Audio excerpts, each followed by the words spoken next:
और अपनी बीजेपी सरकार में लोगों को सवाल भी होता है। जय हिंद, आप देख रहे हैं channel 9 TV live web news Meerut मित्र। मैं हूं आपके साथ नवीन। आज मेरठ के शास्त्री नगर सेंट्रल मार्केट में जो हुआ वो सिर्फ एक ध्वस्तीकरण की कार्रवाई नहीं थी, वो 3 दशक पुरानी एक कहानी का अंतिम अध्याय था। कहानी अवैध निर्माण की और उन सैकड़ों सपनों की जो आज मलबे में दब गए। सेंट्रल मार्केट के दिल में खड़ा वो कॉम्प्लेक्स जो पिछले 30 साल से इस शहर की पहचान बन चुका था और आज जमीन के साथ मिला दिया गया। आवास विकास परिषद का बुलडोजर चला और 24 दुकानें एक एक करके ढाई गई। तस्वीर आपको दिखा रहे हैं मेरठ का सेंट्रल मार्केट की। सुबह 6 बजे जब शहर अभी नींद से पूरी तरह जगा नहीं था, तभी प्रशासन ने सेंट्रल मार्केट को सील कर दिया। चारों तरफ पुलिस का पहरा, चारों तरफ बैरिकेडिंग, मजिस्ट्रेट की मौजूदगी और बीच में खड़ा वो कॉम्प्लेक्स जो अब सिर्फ अतीत बन गया। जैसे ही बुलडोजर का पहला पंजा दीवार पर चला तो दुकानदारों के घरों में सन्नाटा फैल गया। महिलाओं की आंखों में आंसू बहने लगे।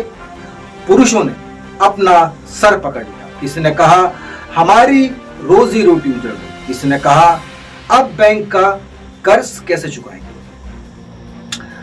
अब आपको डिटेल में पूरी कहानी बताते हैं क्या है ये पूरा मामला। ये प्लॉट जो तस्वीर में आप देख रहे हैं जिस पर बुलडोजर चल रहा है, ये प्लॉट नंबर 661/6 आवास विकास परिषद के रिकॉर्ड में काजीपुर निवासी वीर सिंह के नाम दर्ज।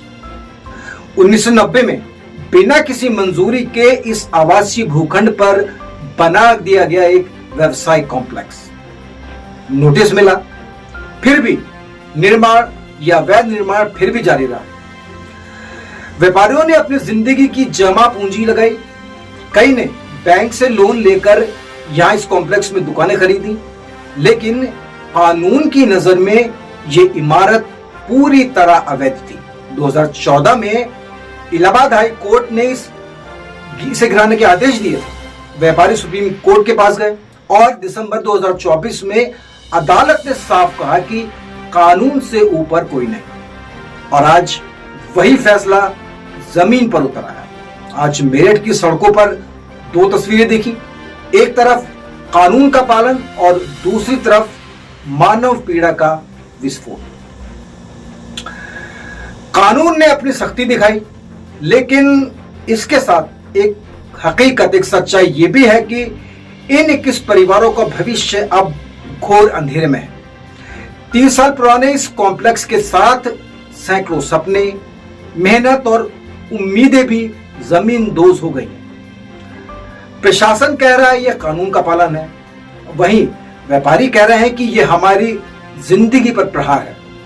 और मेरठ पूछ रहा है क्या न्याय सिर्फ कागजों पर है या जमीन पर भी इंसाफ की एक झलक बची है। हम मेरठ से इस खबर पर पूरी तरह नजर बनाए हुए हैं। आप देखते रहिए channel 9 TV live web news Meerut में। माननीय उच्चतम न्यायालय के आदेशों के क्रम में की जा रही है आवासीय भूखंड पर व्यवसायिक प्रयोग किया जा रहा था, उसके क्रम में ये ध्वस्तीकरण कार्रवाई की जा रही है। कब तक ये पूरा ध्वस्तीकरण हो जाएगा? देखिए समय लग रहा है 3-4 घंटे में उम्मीद है हो जाएगा। उम्मीद है कि आगे टेक्निकल टीम बुलाई गई है जो आसपास के मकान है उनको कितने लोग इसमें लगे हुए हैं। इसमें लखनऊ से एक एजेंसी हायर की गई है, टेंडर हुआ था, उसके माध्यम से ये कार्रवाई हुई है।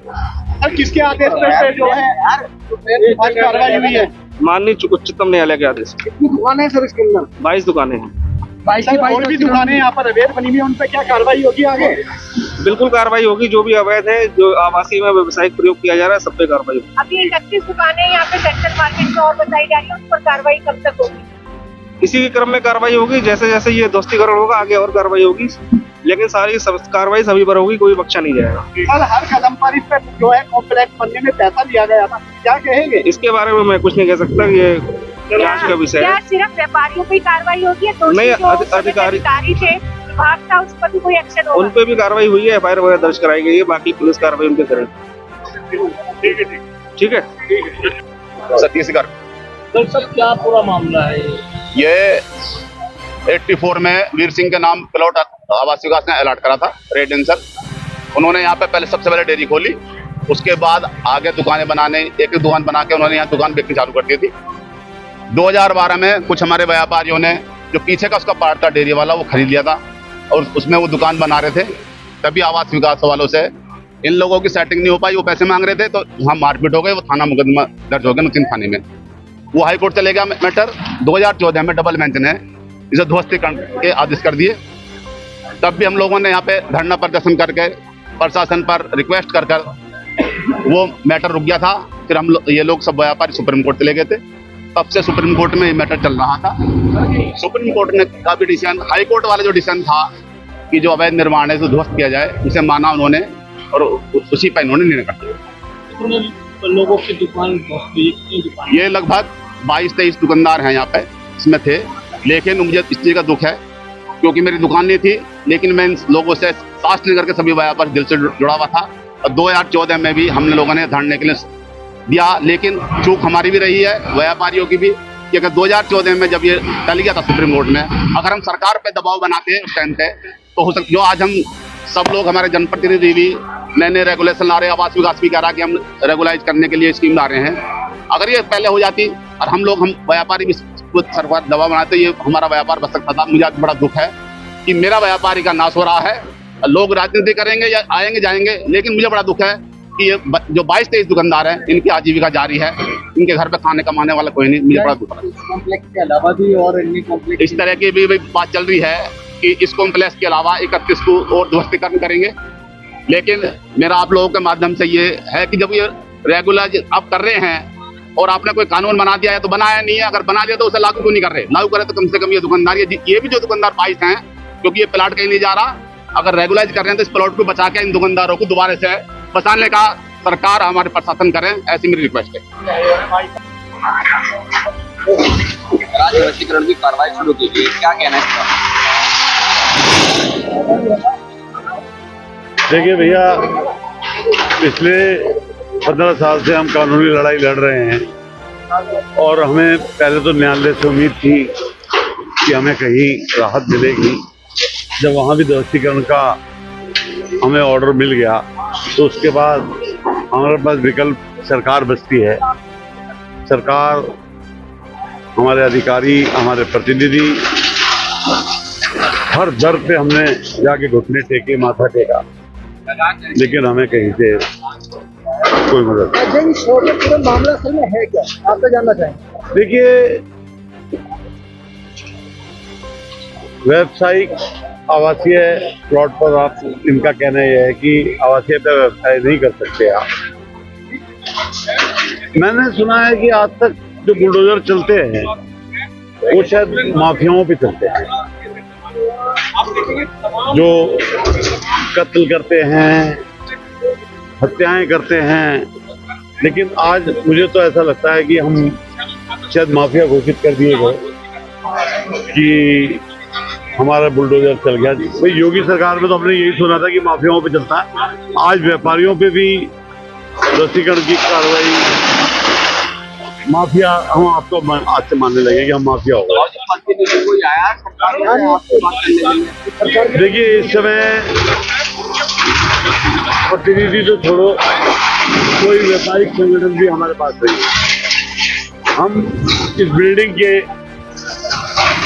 जो भी 10-12 लोग ओनर हैं, उसमें से भी 3-4 भागदौड़ में लगे थे और आज तक भी हमारा प्रयास था और अब तक भी हमें चमत्कार होने की उम्मीद थी, शायद कुछ बच जाएगा, लेकिन नहीं बचा पाए।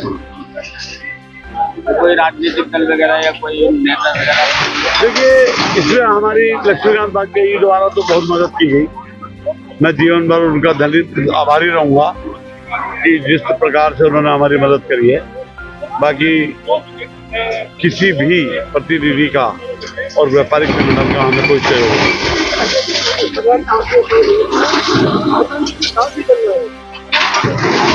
ये 2012-13 से 2013 में हाई कोर्ट में चला गया था, फिर 2014 में सुप्रीम कोर्ट में स्टे मिल गया और 2024 दिसंबर में ध्वस्तीकरण की कार्रवाई।